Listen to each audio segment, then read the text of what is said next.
Hello, I'm Storm Tracker 18 Weather Chief Meteorologist Matt Schaefer, and here's what you need to know in case bad weather were to strike. So I've ordered where your shelter should be in order of priority. So you start at step 1, and once you find that spot, then you look for the next step further and further down the list. Important to note, no spot is 100% safe because every home is built differently, every storm setup is different, situation is different, and every tornado and storm is different. So it's going to cause a set of problems every single time. So in order to maximize your safety, here is the order you should follow. The first thing you need is a sturdy building. We say all the time mobile homes are not safe, cars not safe.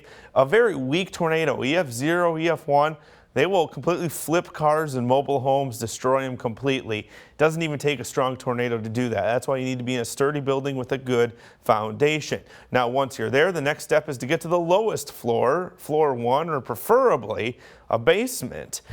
We hear this all the time along with this next step, but again, this comes after getting to the lowest floor. You want to be in the center of the building away from doors and windows. You hear that phrase all the time from us meteorologists, but what we really mean by that is we want you to maximize the number of walls between you and outside. It doesn't flow as nice off the tongue as the 3/8 there, but this is really the better explanation of it. The more barriers between you and outside, the better. Why? Well, how a tornado forms and causes damage. It has lots of wind, it moves inward and then upwards, but all this flying debris is what actually is going to cause more damage and is the biggest risk for you, not the winds of the tornado itself. So as tornadoes move through, the debris is going to crash into the house if it's going to hit the house, and it's going to destroy the outside walls first and then further inside depending on the strength of the tornado. That's why the more walls you can put between you and outside, the better. It does not necessarily mean being in the exact center of the building. It's the most number of barriers. Now, once you find that spot, whether it's in the basement or on the lowest floor, the smallest room size is better. So a small closet is usually a really good spot if you can fit in there.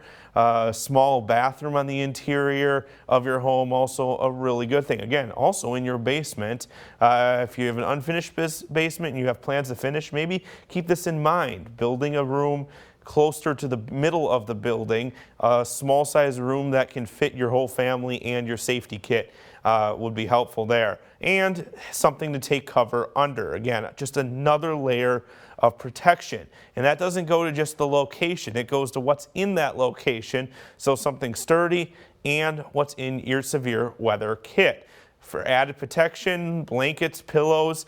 This is sometimes overlooked. Yes, the larger debris, your trees, parts of buildings, cars, that's going to cause a lot of major injuries or unfortunately the deaths.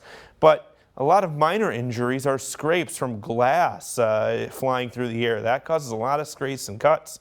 Blankets and pillows will protect you from that. Of course, again, any extra protection you can give yourself is good. Old bike helmets already in that safety shelter is good.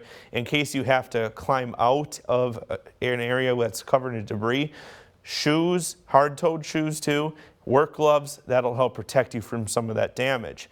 Now, again, that's worst case scenario. We want to prepare for the worst even if it's a low probability, and that's part of the issue of why we don't always have the things we need. But you also need to stay informed. If you're watching me break into coverage, you're going to want to know things. You're going to want that information, or on social media. There's lots of ways to get information about severe weather, but your TV, well, it might not be in your safe spot. You might lose power. So using your phone is helpful, but just have your charger and an external battery charger, one of those external batteries that you can have charged up in when severe weather is possible, so you can plug your phone into that and use that for extra battery. Crank radios, battery-powered radios, extra batteries also help you stay informed. Of course, first aid kits, always a good idea. Don't forget about your prescription medications. You might be down there for several hours or perhaps even a day if the worst happens.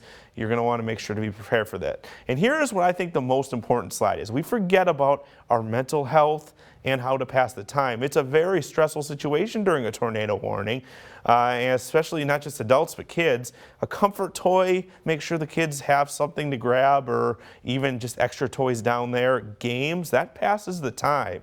That can help be a little distraction from the seriousness of the situation once you're safe. Water, snacks, extra clothes, diapers for kids. Don't forget about your pets. Maybe an extra treat, maybe some food, water for them, and of course maybe a toy for them to have too. A kennel, not a bad idea. An extra protection for the pet so that they can be protected from some of that flying debris. That'll be helpful there. And of course, a lot of this had to do with dealing for the worst, but we know power goes out, you want your flashlights, but if you get trapped or your home gets unfortunately major damage or destroyed and you have problems getting out, well, something to make noise, air horn, whistle, something like that, so that you can make noise when rescuers are trying to find you. They can get to you more quickly. Spare car keys, perhaps the main keys blow away and the car's still drivable. Well, you'll want to have that. Insurance information, important documents, at least copies of that, also a good thing to have in your kit. Here is the much wider view of all of this, and again, it's all on this website. This page is going to stay on our website. It'll be on the right side of WQOW.com/weather. It'll be severe weather safety information inside that link. This story will be linked. It'll be up all summer long so that you have access to it if you want to look back on it for extra information. I took a lot of extra care to make sure I did this one right so that you know what you do and what you need to do and know the proper ways to find the safest spot in your home. And I hope this helps. And again, not meant to scare you, I'm meant trying to prepare you.